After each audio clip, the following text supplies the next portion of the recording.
Hi, I'm Scott with Four Star Freightliner in Montgomery, and today we're going to talk about how to do a regen, a parked regen in a Western Star.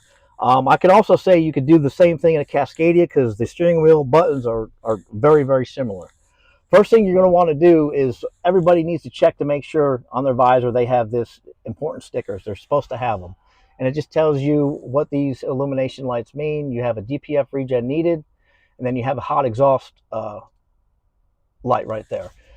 These have to be in the vehicles. If you don't have one, contact us at Parts or Service and we can get you one to put in the truck. But let me go ahead and show you how easy this is. First thing I want to say is when you're notified to do a park regen, make sure you're either in a parking lot, parked away from people. Don't park in high grass because the temperatures are going to exceed somewhere between 900 to 1200 degrees Fahrenheit.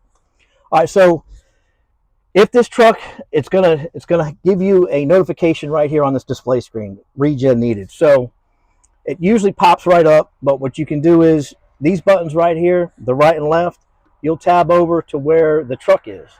And this happens to be right on the regen screen. If you tab up and down, it just gives you different things to look at.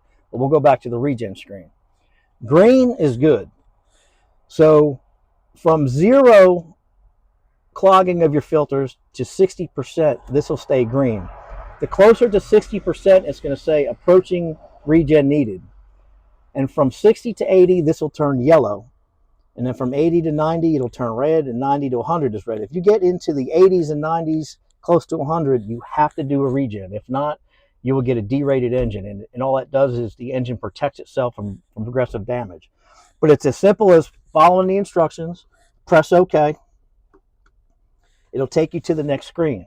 If this truck was running, you could press OK. It'll ramp up the RPMs, and it'll take 45 minutes to an hour to complete a regen. Don't touch any pedals or any switches or anything that are directly involved with the engine running. What it'll do is it'll shut down the regen, and then the computer doesn't see a completed regen. So as long as this screen is green, I'm going to go back to the green screen. Just so you know, you can't do a regen anytime you want. The filters have to be a certain percent of clogged, and the computer has to tell you to do it. If you neglect to do it and you get in a derate mode, you're going to have to bring the truck to us. So taking the 45 minutes to an hour to do this will save you a tow bill. It'll probably save you a couple $1,000s of repair work. So anytime you need to go over any of this, just feel free to call anyone at service department in Montgomery, Four Star Freightliner, and we'll be happy to help you.